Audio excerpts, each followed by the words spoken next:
Here's a history lesson. You'll get told that the US has had the greatest military might since the 40s. But there was a brief time in the early 90s when Britain regained its military dominance in the arms race. With Linford Christie. He had some guns. For many athletes, the top dog upper body strength exercise is bench press. Probably thanks to 1. Jim Bro's love affair with International Chest Day. Yeah, I stopped in for the bench tea time Sunday. 2. Ben Johnson's 180 plus kilo bench presses in the weeks before his historically notorious 9.79 run. Amen! Chest is best, bench makes you hench. Time to build me some breast meat.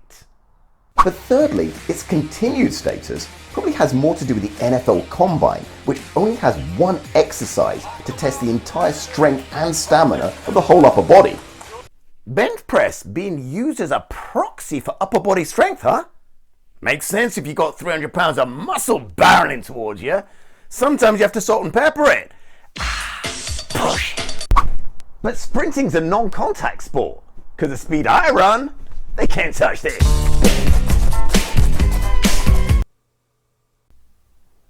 Alright, what upper body exercises do I need for just sprinting? Okay, let's think about the role that your upper body plays in sprinting. Let's chop off your arms a sec. The upper body is everything from the base of your sternum to your neck. South of your sternum is your core, which resists rotational forces both above it and below it. What does that minuscule part of my upper body do? Correctly used, it extends and rotates because it's controlled by your thoracic spine. Your head, fixed. Your core, fixed. Your shoulders are moving back and forth. Well, what about my arms? When sprinting, focus on your elbows, not your hands. Flexion is where you take the elbows forward. Extension is where you take the elbows back. Leg speed follows arm speed. What? Well, try running with your arms slower than your legs. It's hard to do. You can't have high cadence with slow arm drive. I've been infected. I'm ill. Getting slower. Now try moving your arms faster than your legs can move. Easier. Speed resumed. I'm back. Who's got the cracker jacks? So this tells us that arms dictate leg speed. Now, what's the most important part of propulsion in the running stride? I know this. From the moment the foot touches the floor near the center of mass to the point where the foot leaves the floor past the center of mass, aka hip extension to hip hyperextension. Woo! Very good. Know what the upper body's doing?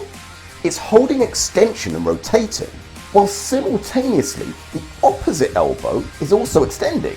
So, QED, upper body strength training, wants to improve extension and rotation of the upper body and extension of the elbow.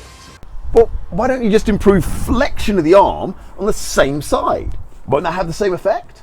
No, the same side arm doesn't control the same side leg. Why not? Because as a baby's learning to crawl, it's one arm forward, opposite leg forward. If you've got any pattern other than one arm forward, opposite leg forward, congrats! Just found out why you're cursed to be slow. So now, taking all that theory and applying it, what does bench press do? Builds an armor plated chest by flexing your pecs. Yeah. And what's the effect? Overdeveloped and tight pecs from benching and not rowing means your hip hyperextension phase is cut short because you hit a physical block to your arms going back. Meaning you have to do an early bailout on the drive behind the body because your leg's setting up for the next stride. Worse, if you've got a forcefully exaggerated drive that's focused on seeing your fingers, this means that you're spending more time setting up the front of the sprinting motion rather than the rear of it. Hear that? That sounds like a braking force to me. So, bench is the opposite of the best exercise for running. It's an odd choice for sprinters to try to become king of because great sprinting involves great backward extension created by the opposite arm going backwards. Yeah, more like a row. Ha! One less with the bench press cue. Ta-da! Agreed. It's definitely not the pressing movement. Okay. Well, what about the blocks when I blast out? Well, for a sprinter in the blocks, incline bench press could have some benefits. Holding set stably and moving fast out of that position. But once the gun goes, it's all about the rows. Forget bench. You want elbow extension? Rows. You want a strong contraction? Heavy rows. Heavy rows gets the hose. Heavy bench gets a wench. Yeah, but don't cuss heavy bench.